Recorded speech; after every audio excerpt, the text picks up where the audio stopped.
my name is Emily Vaughn, and I live in Berkeley County, on this side of Martinsburg, probably about a mile over the county line. And my business is the Badger Hound Studio, located here in Shepherdstown in Jefferson County. I first heard about Rockwool last summer, and my first reaction was to be really scared for my ability to make a living here in Jefferson County. My fiance and I run the Badger Hound Studio here on German Street, and most of our patrons are tourists coming in from DC or Virginia or Baltimore or even New York, and I know a lot of them are driving on Route 9. So I was mostly concerned about how having this giant industrial complex between my business and the larger hubs of tourism was going to affect traffic. That was my first and major concern. I have environmental concerns. I, of course, don't want this disgusting, heavy polluting factory in our community. I feel like they're trying to mess with us because we know that there's better technologies that their company uses in other countries and other communities, and they're going to use the nastiest, heaviest polluting method in our community. And you know, it's just a terrible location. It's in a residential area. It's close to schools, and it's close to some of the most beautiful historic vistas in our area. I'm terrified at the aspect of having my landscape ruined.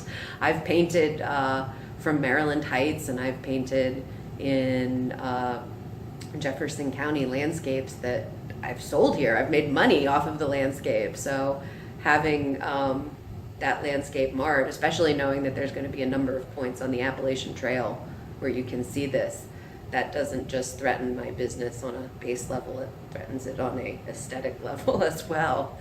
Well, it has. Rockwool has already affected my business in as much as that they recently made a very large donation to Jefferson County Parks and Rec to sponsor the fireworks, and I'm pretty sure they made that donation to try and build goodwill in our community by getting their name on the promotional materials. But what's happened is there's been a really big pushback in our community against Parks and Rec taking that money, and it's politicized our Parks and Recreation program.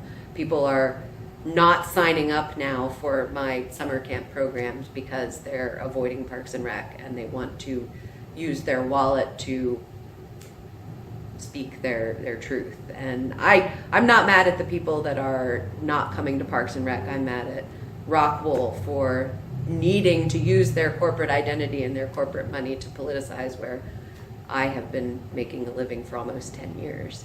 I'm an independent contractor at Parks and Rec, and I've been doing summer camp programs there for, this is my 8th or 9th summer. And so I have a contract with Parks and Rec where I get a portion of the tuition that the parents pay.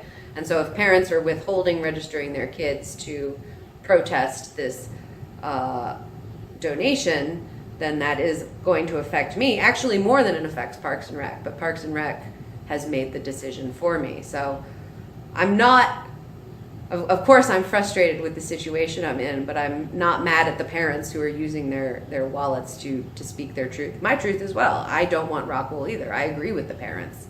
And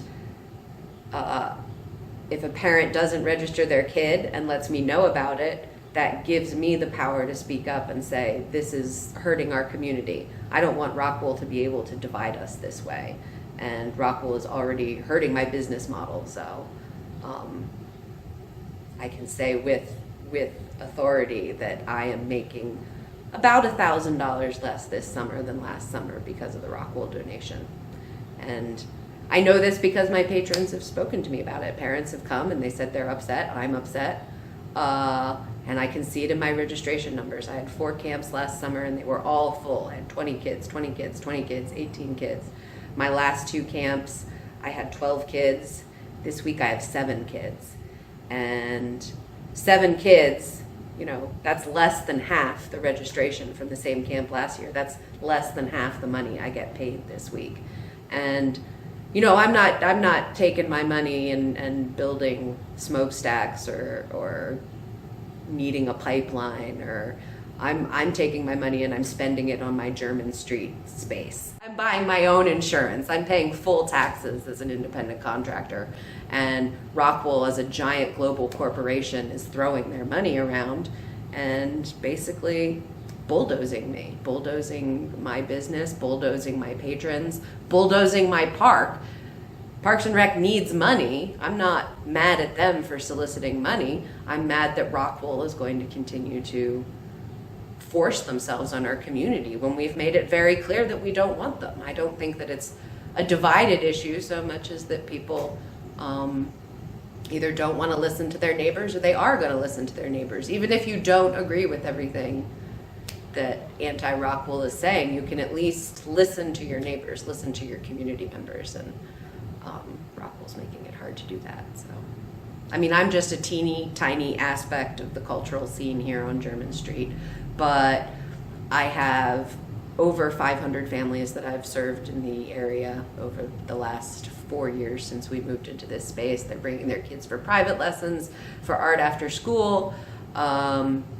We do art shows here. We do all of these things to keep a thriving cultural center here. And industrialization is not going to continue to foster a rich cultural scene here. It's going to drive families away. People aren't going to want to move their kids here. If property values go down, this is very abstract, but if property values go down, I'm not going to get the kind of families that are going to be able to invest in outside art education. I mean, that sounds kind of cut and dry, but before I moved to Jefferson County, I had a job in AmeriCorps. The government paid me to do art with children in the inner city. And when I moved out here, I was able to find a community where, as an artist, people valued the arts, people value nature, they value what our community looks like. And if more than half of the parents that sign their kids up for art camp don't sign their kids up for art camp, that tells me that down the line, you know, I might lose more than half of my patrons, that I might not have an audience that can support the arts the way it does in Jefferson County right now. We're an arts hub before we're a heavy industrialization hub. You know, we don't have the over the mountain factory tour. We've got the over mountain art studio tour. Nobody's driving out to Jefferson County to visit the random furnaces and smokestacks. You know, we're coming out here to see artists. We're coming out here to see nature. And that's what the community is all about for me. That's how I'm making a living here. That's how I pay my bills. If Rockwool's built, it means that I have to reevaluate the choices that Michael and I have made for our life and our business. We haven't purchased a home here yet. We've been saving to purchase a home, but as of last summer, we told the real estate agent we were working with that we're gonna hold off on that.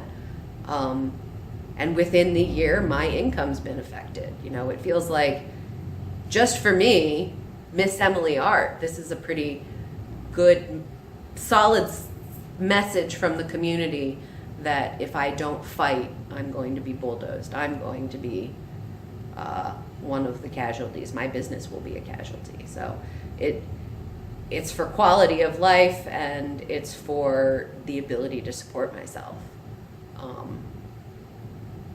Yeah.